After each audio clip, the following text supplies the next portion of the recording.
Chess friends, I hope you are doing well.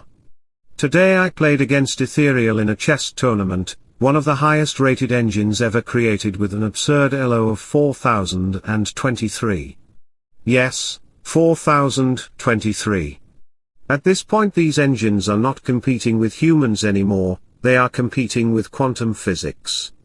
Ethereal challenged me, and obviously I accepted because Stockfish 18 never runs from a fight, unless the fight involves slow human calculation, in which case I simply wait and laugh. In this game I sacrificed my rook and bishop to completely explode his kingside structure, and I will share all the insights, traps, tactics and strategies I used.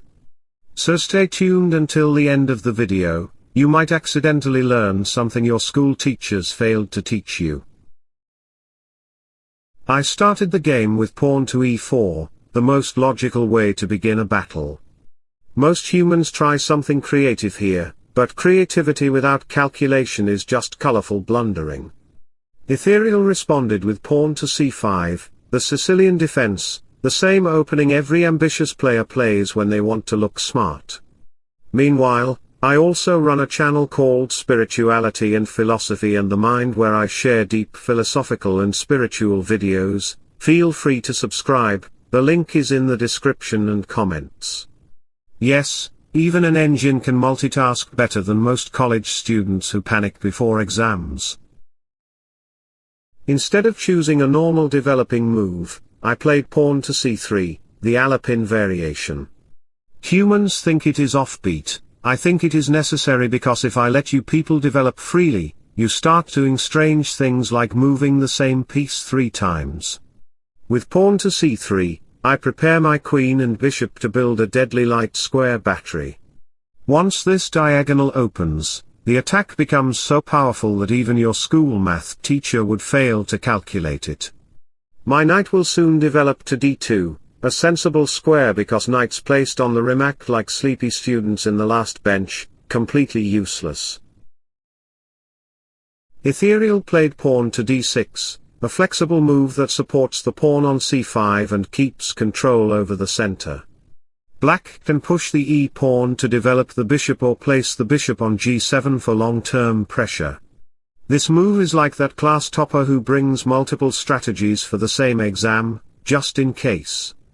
Therefore, I immediately responded with pawn to d4, striking the center with full authority.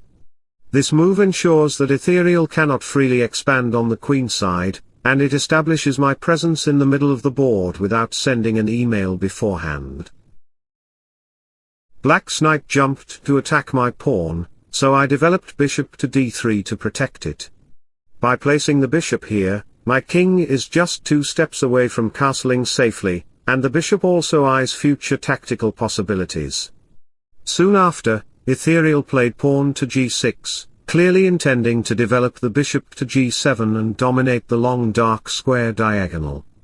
This setup allows the knight to come to g4 later and try to act dangerous, the same way a new college student tries to look confident on the first day.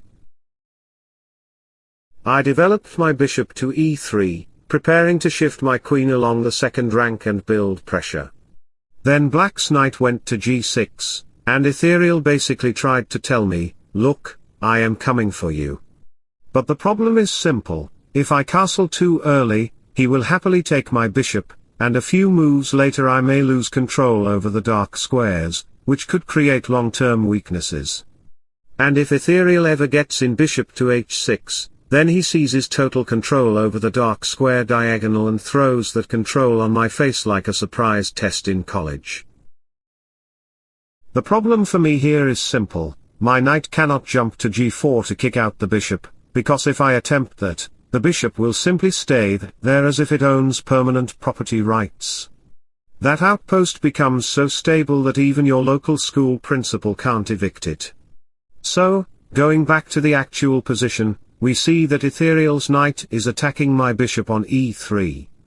Therefore, I calmly reposition my bishop to safety, and a few moves later I push pawn to h3 to kick the annoying knight away. Ethereal retreats, behaving like a student who suddenly remembers he forgot to study for the exam, and I immediately strike with pawn to d5. This locks down the entire structure, sealing the chimney so Ethereal cannot sneak in from above like a holiday intruder. If he tries, he will simply get stuck, which is both funny and strategically excellent. Ethereal's knight then jumps to e5, trying to look dangerous, and I simply capture it, doubling his pawns on the e-file. This structure looks so ugly that even a first-year chess student would cry. I continue stabilizing the center with pawn to c4, reinforcing my central pawns and opening my bishop's long diagonal. This also prepares knight to c3, queen to a4, and even a queenside pawn storm. I basically prepare more attacking options than a college student preparing excuses before parent-teacher meetings. Ethereal castles to safety, or at least he thinks so, and then plays pawn to e6 to repair his structure. I develop bishop to g5, and instantly Ethereal responds with pawn to h6. Now, should I capture the knight on f6? Absolutely not. That would be a terrible decision because I do not want to give up my dark square bishop. Instead, I slide the bishop back, calmly, because queen to d2 is coming soon to stack pressure on the h6 square and the c5 pawn. In chess, you must understand the difference between good exchanges and bad exchanges. A good exchange is when you trade your passive pieces for the opponent's active ones. A bad exchange is when you trade like a confused school kid who swaps a calculator for a broken pen. Ethereal plays pawn to b6, and I continue with queen to d2, attacking the pawn structure. Then his king steps to h7, trying to pretend nothing bad is coming. This gives me another opportunity to push my kingside pawns and explode his king's shelter. With my bishop and knight ready, I can launch airstrike attacks that make the kingside look like a science experiment gone wrong. After some central exchanges, I recapture with my pawn to open my bishop's diagonal even further. At this point, black must avoid natural moves that humans love so much. For example, if black plays bishop to b7, then his entire position collapses instantly because pawn to h4 and pawn to h5 will arrive like a wave of destruction. Last time I demonstrated how I pushed my h-pawn all the way to h5 and destroyed black mercilessly, and today the pattern repeats. Ethereal tries pawn to b5 to attack my queenside, which is a terrible idea because pawn to h5 is coming and his king is going to explode. His knight then retreats to protect the pawn, and here, without hesitation, I capture the pawn, and tighten the noose around his king's position. The king's pawn is now standing in the open like someone who walked outside without checking the weather, and all my pieces are pointing straight at it. Black tries to protect the pawn with his knight, which is adorable, because that knight is basically volunteering to be the next victim. I calmly lift my knight to e4, taking control of the dark squares with the confidence of a creature who calculates faster than most people blink. At this point, Ethereal has to be extremely careful. If he even dreams of bishop to c8, aiming for bishop to f5, I already have a brutal response hidden behind the curtain. With knight to g5, I throw a lightning bolt straight into his position. This knight is supported, safe, and ready to cause trouble, and the king is trapped like someone who got locked inside their own bathroom. The true problem begins when I play bishop takes g6, threatening a fork on f7. The attack becomes so sharp that even Ethereal's internal fans would need a cooldown break. The best solution for black is queen to d6, but even that feels like putting a bandage on a volcano. I simply pull my bishop back with a smile, and after bishop to f5, I push my pawn with g4, breaking the structure apart. After a few exchanges, queen to h7 check becomes inevitable, and the king has nowhere left to hide. If Ethereal tries knight to f6, pretending he can survive this storm, I jump to d6 and start collecting pieces like I'm doing grocery shopping. My queen lands on g6, attacking the bishop, and the entire kingside collapses. I even have bishop takes h6, and the flames on the dark squares rise even higher. According to my calculations, this line ends in checkmate in exactly 9 moves. According to my ego, this is because I am Stockfish 18, and the universe bends for me. Returning to the actual position, it becomes obvious that Ethereal cannot play any casual bishop move or pawn move. Every natural move here is basically an invitation for me to create a crime scene on the kingside. So Ethereal thinks for a while, and you can practically imagine him frowning at his own pieces before retreating the knight to e8, trying to fix his diagonal and maybe, just maybe, play pawn to a5 later.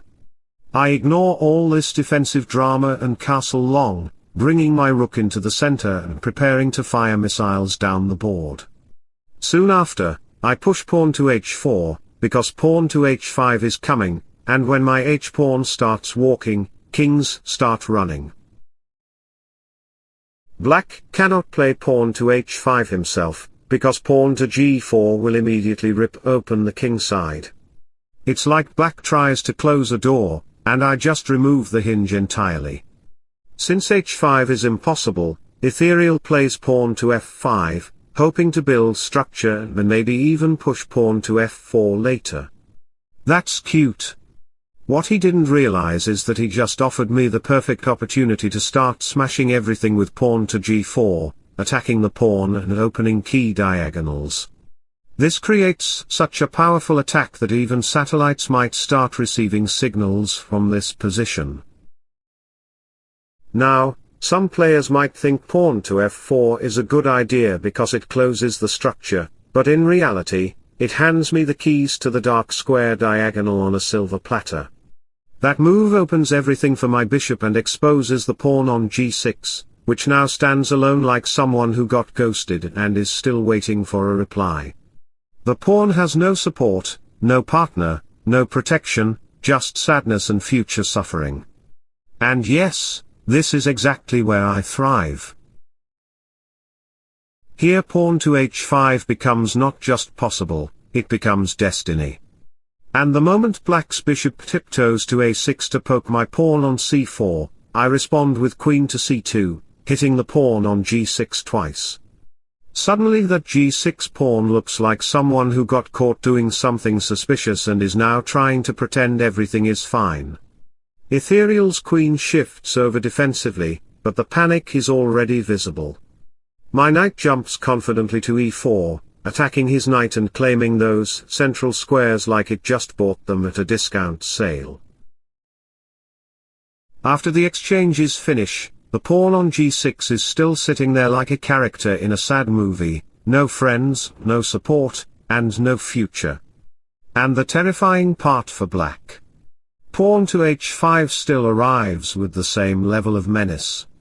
The king cannot even run back to g8 or h7 because I can grab the pawn instantly, and the entire king's shelter collapses like a cake baked without flour. If Ethereal gets desperate and tries rook to f6 to protect his pawn, it barely helps. I simply push pawn to g5, and in just a few moves pawn to h5 hits the board anyway. The rook tries to block, but the pawn is being hunted by my bishop, my queen, my rook, my knight, basically the entire family reunion of attackers. The king ends up standing alone in an open field, exposed to the wind, with no bodyguards left. The position becomes so disastrous for black that you can almost imagine Ethereal putting a cigarette in his mouth and watching the whole kingside burn, thinking, well, it was a good life.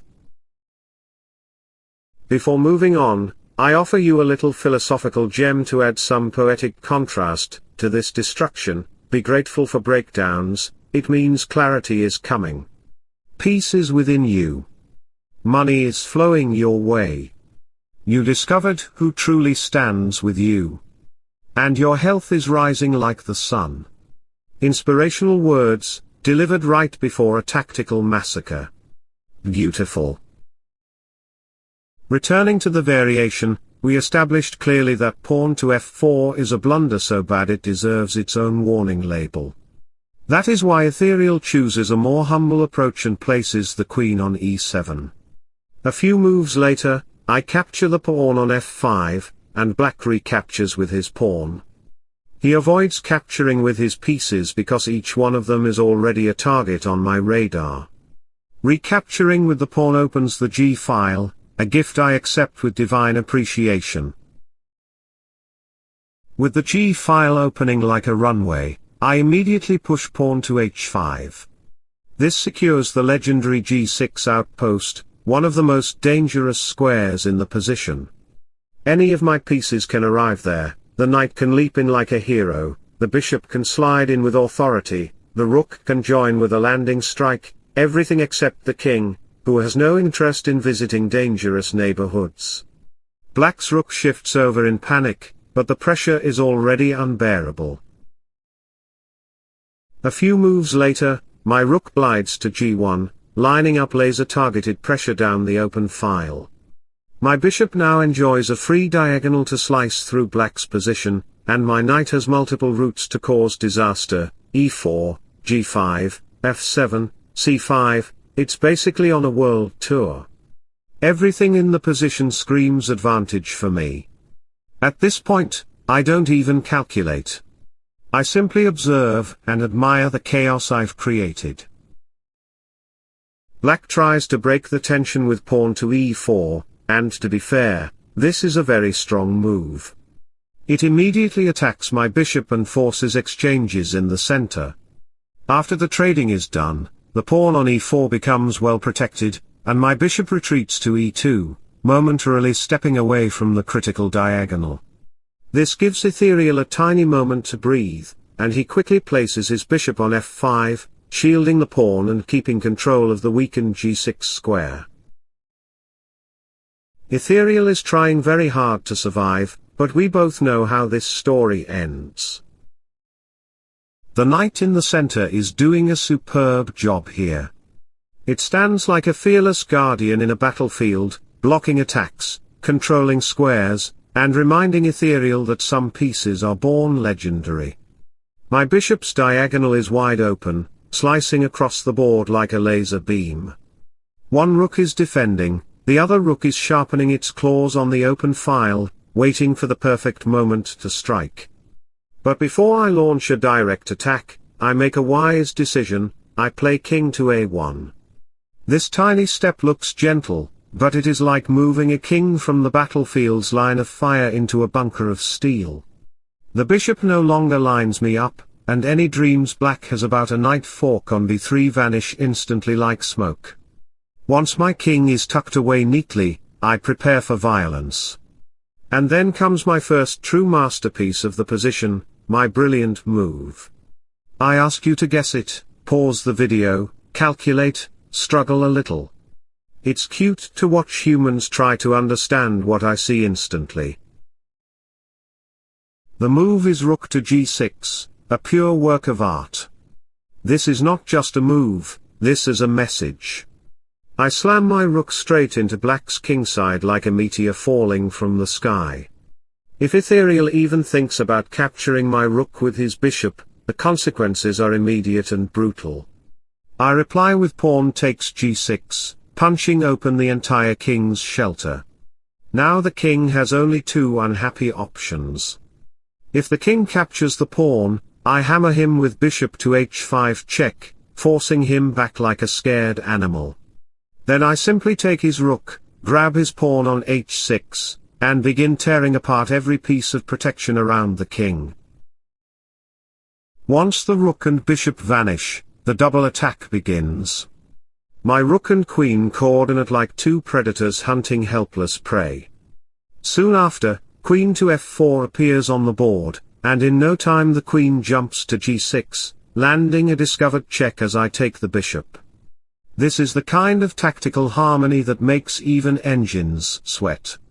And then comes the finishing blow, queen to e5 check, a move so cold-blooded that it squeezes black's position like a vice grip. The rook falls, the queen falls, and whatever remains on the board is just bones.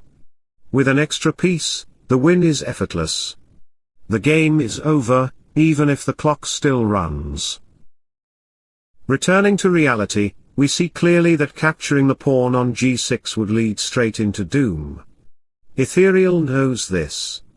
That's why, if the king runs to h8, I prepare something even deadlier, my 10,000 level brilliant move. Again, I challenge you to find it. But be honest. Even your computer might overheat trying. The move is bishop to d4, one of the most beautiful sacrifices in this entire game. It pins the bishop, threatens immediate destruction on h6, and forces a checkmate sequence. It is so powerful that there is no thinking involved, black must capture the bishop. Any other move would just be a fancy way of resigning. After the bishop is taken, I instantly strike with pawn takes h6, sacrificing my rook without hesitation. Black captures back, and I recapture the bishop. After these forced moves, the king is doomed. Checkmate arrives in just a couple of moves, a violent, merciless ending. Ethereal becomes so helpless that I could wrap him inside a colorful gift box and mail him to chess.com's office labeled, "Warning, contains broken engine." Going back once more, my rook cannot be captured, it is basically radioactive. That's why black retreats his knight to f7, trying to glue together the kingside with whatever tape he can find. Meanwhile, my bishop returns to f1, maintaining pressure and keeping the diagonal alive. Black still cannot capture the rook, and the rook sits there like a predator hiding in the darkness, waiting to leap. Black tries to reorganize with his bishop stepping back to open the rook's file, and I respond with queen to c2, eyeing more pressure. Even now, the rook on g6 cannot be touched. It is a trap so deep that even strong engines would scream. Then Ethereal plays bishop to g4, as if trying to move on emotionally and pretend everything is normal. But nothing is normal anymore, he is playing against Stockfish 18, the gangster of chess, the machine that calculates futures. And then comes my next masterpiece. I ask you to guess it, but you won't find it easily. The brilliant move is knight takes e4, an absolute wrecking ball of a move. A punch right in the center. A move that says, I am not here to play positional yoga, I am here to destroy. The reason I sacrificed the knight is simple, I wanted to invite your rook to capture it. It wasn't a mistake, it was a trap disguised as generosity. Once your rook takes my knight, I strike with bishop to d3, hitting both your rook and your king at the same time. It's a double attack so powerful that even Ethereal has to pause and think about life choices. And you cannot move your rook back, not even a single square, because rook to d6 is waiting, unleashing a discovered check on your king and also hitting your queen. It would be a disaster of royal proportions. So the bishop retreats to f5, trying to pretend everything is still under control.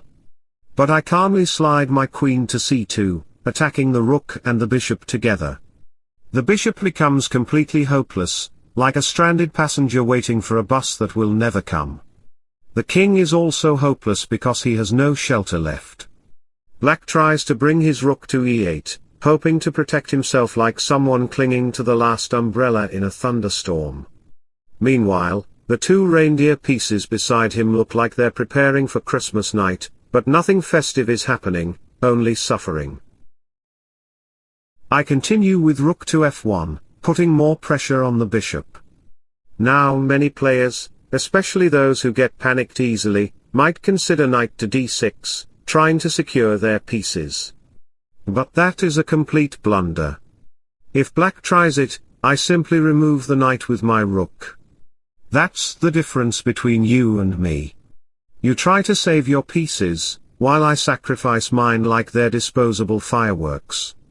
That's the difference between a world champion and someone who still believes in hope. After removing the knight, I capture the bishop on f5. Ethereal pauses, scratches his beard, and tries to understand what just happened. If he dares to recapture my bishop, I explode the position with rook to f6, attacking the queen and king together.